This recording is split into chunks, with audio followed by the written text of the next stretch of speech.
कोई आम कीड़ा नहीं है, ये आपके घर में हो सकता है। और ये जो खा रहा है उसे ना ही समुद्र की गहराई तोड़ पाई और ना ही सूरज की गर्मी, जो हजारों सालों तक नहीं गलता और जिससे पूरी सभ्यता का वेस्ट सिस्टम हार चुका है, प्लास्टिक।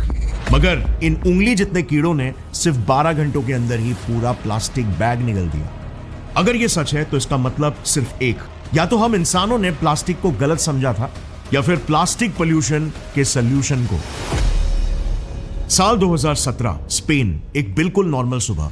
डॉक्टर फेडेरिका बर्टोकीनी अपने बैकयार्ड में मधुमक्खी के छत्ते साफ कर रही थी। उन्होंने कुछ कीड़े निकाले, एक प्लास्टिक बैग में डाला और साइड में रख दिया।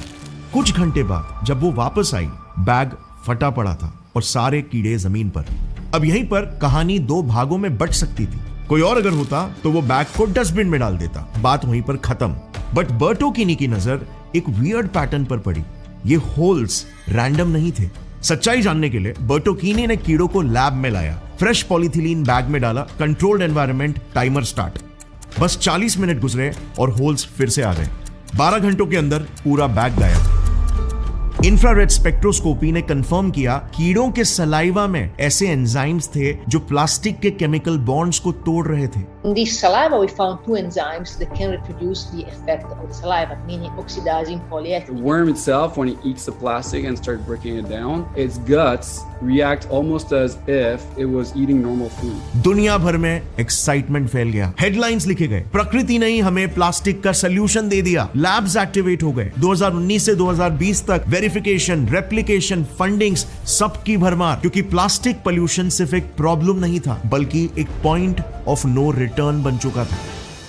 इस एरिया पर जरा नजर डालना, इसका साइज 2 पाकिस्तान के जितना विशाल है, मगर ये कोई जमीन नहीं बल्कि कचरे का एक ढेर है।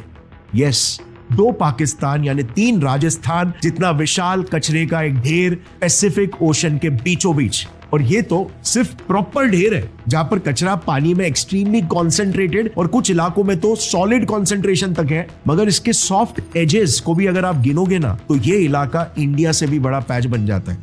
2014 के एक रिसर्च ने बताया कि यहां पर एटलीस्ट 5.25 ट्रिलियन प्लास्टिक के पीसेस है, जिनका कुल मिलाकर वजन 269,000 टन है। और बस सिर्फ इस एक पैच की वजह से आप बिलीव नहीं करोगे, हर साल 1 मिलियन सी बर्ड्स और 1 लाख मरीन मैमल्स मरते हैं, या तो कुछ पॉइजनस खाकर, प्लास्टिक के ढेर में फंसकर, या यहाँ पर नायलॉन के भटके हुए फिश नेट्स में अटक कर। और सबसे कंसर्निंग बात तो यह है कि ये दुनिया का कोई इकलौता गार्बेज पैच नहीं है, बल्कि ये देखिए, दुनिया में एटलीस्ट ऐसे 5 मेजर गार्बेज पैचेस हैं और ना जाने कितने सारे माइनर पैचेस होंगे। यार, एक रिटायर्ड नेवल ऑफिसर और रिसर्चर विक्टर वेस्कोवो का ही एक किस्सा सुन लो। उन्होंने अपने 5 डीप्स एक्सपीडिशन में 5 ओशियंस के सबसे डीपेस्ट पॉइंट पर जाने की ठानी थी। और जैसे ही वो वहां पर पहुंचे, प्लास्टिक के बैग्स और रैपर्स ने उनका स्वागत किया। But as I continued going along the bottom and cruising around, I did see, what appeared to be 1 or 2 particles of man-made matter, and one of them had a letter on it printed. Just imagine, पानी के 11 kilometre नीचे एक गहरे सुरंग में तक ये plastics पहुंच रहे।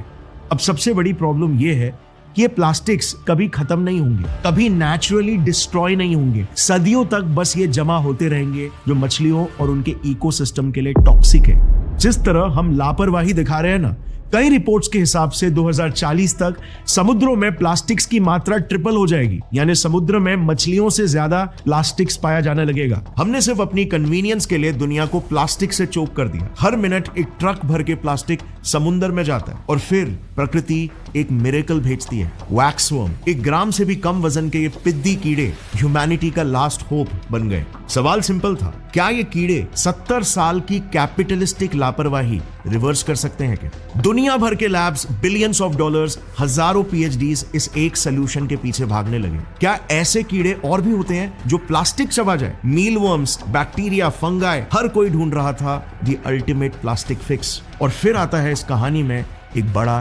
ट्विस्ट। साल 2021, ब्रैंडन यूनिवर्सिटी, कनाडा। इन वैक्सवर्म्स को एक माइक्रोस्कोप के नीचे रखा गया। डॉक्टर ब्रायन कैसोनी और डॉक्टर क्रिस्टोफी लिमोइन की नजर इन्हीं वैक्सवर्म्स के एक्सक्रीशन यानी कि पूप के तरफ जाती है। उम्मीद ये थी कि प्लास्टिक पूरी तरीके से डाइजेस्ट हो चुका होगा, कंप्लीटली गॉन। पर माइक्रोस्कोप ने तो कुछ और ही दिखाया। प्लास्टिक असल में गायब नहीं हुआ था, बल्कि वो टूट चुका था, 1000 गुना छोटे और अनफॉर्चुनेटली 1000 गुना ज्यादा खतरनाक माइक्रोप्लास्टिक्स में। प्लास्टिक का वो रूप जो दिखाई नहीं देता पर हर जगह पर पहुंच जाता है। और सबसे डिस्टर्बिंग बात, ये माइक्रोप्लास्टिक्स वर्म्स के बिना भी पहले से ही हर जगह पे मौजूद है हमारी दुनिया में, और मोस्ट ऑफ लोगों को कोई आइडिया नहीं ये कैसे उनकी सेहत को अंदर से साइलेंटली डिस्ट्रॉय कर रहे हैं। इस इमेज को जरा देखना, ये यूनिवर्सिटी ऑफ पोर्ट्समाउथ का डेटा है। अगर आपने उस हर एक माइक्रो या नैनो प्लास्टिक पार्टिकल जो आपने सांसों के जरिए इनहेल किया है को एक स्ट्रेट लाइन में अरेंज किया ना, तो एक साल में एक एवरेज इंसान 2 जिराफ की हाइट जितना प्लास्टिक बस अपने नाक से अंदर लेता है। अपनी पूरी जिंदगी भर में तो यही इंसान मिनिमम एक आईफिल टावर की लंबाई जितनी हाइट के पार्टिकल्स को इनहेल करता है, और मैक्सिमम 1 किलोमीटर लंबे पहाड़ जितना।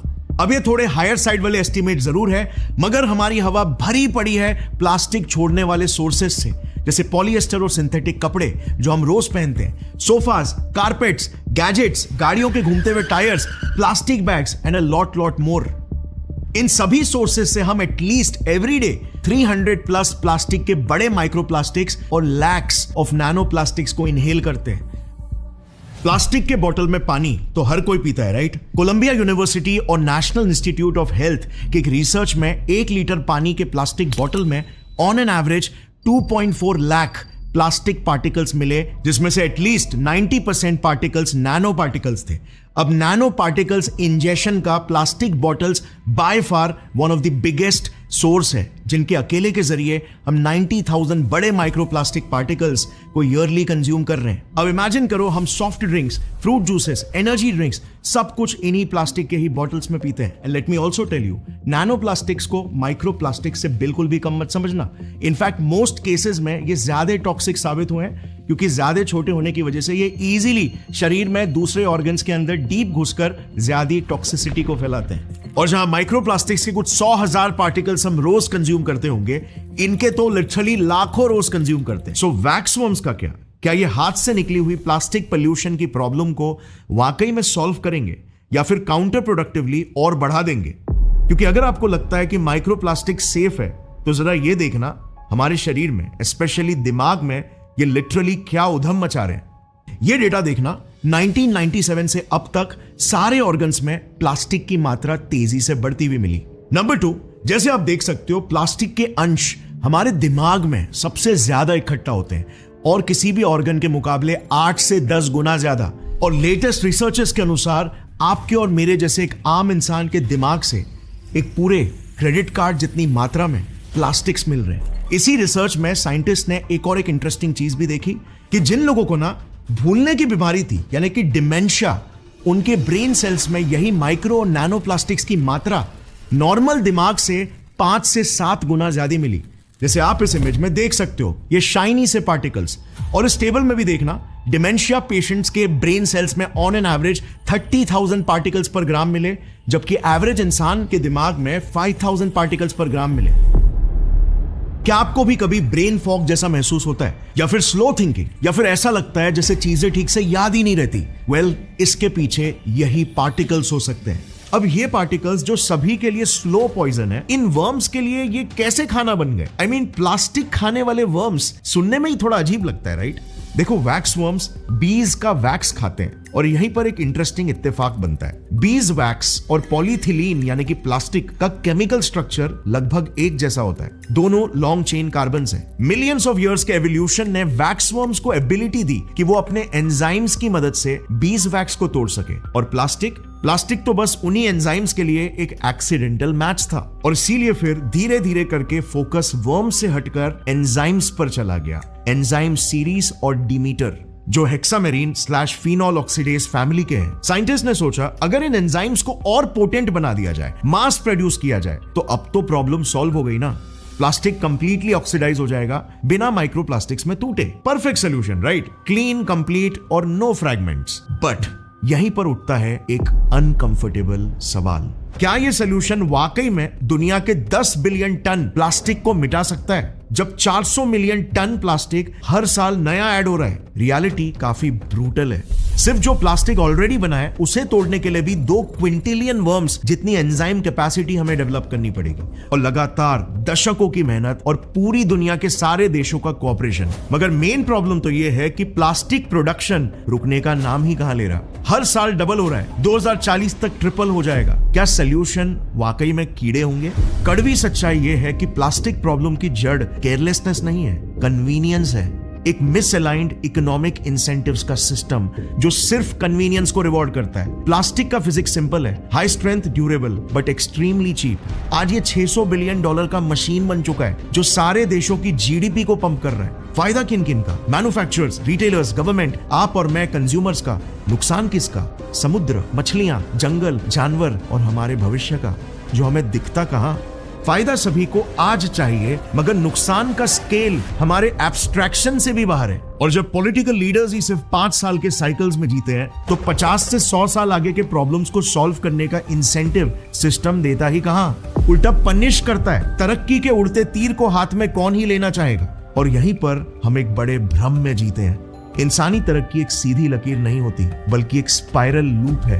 प्रॉब्लम आइडेंटिफाई करो, सोल्यूशन बनाओ, सेकंड और थर्ड ऑर्डर कॉन्सिक्वेंसेस को समझे बिना सोल्यूशन नई प्रॉब्लम्स क्रिएट करता है। उन्हें फिक्स करने के लिए और नए सोल्यूशंस लाओ। इसी लूप में हम भूल जाते हैं हर सोल्यूशन अपनी एक नई समस्या को जन्म देता है। यही है law of second order consequences. और ये सिर्फ प्लास्टिक की कहानी नहीं है, ये ह्यूमैनिटी का पैटर्न है। कन्वीनियंस के लिए हमने जंगल काटे, नतीजा अपने ही फेफड़े जला दिए।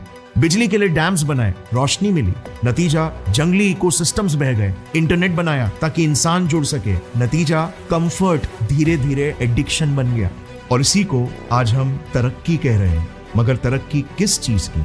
इंसान की या सहूलियत की?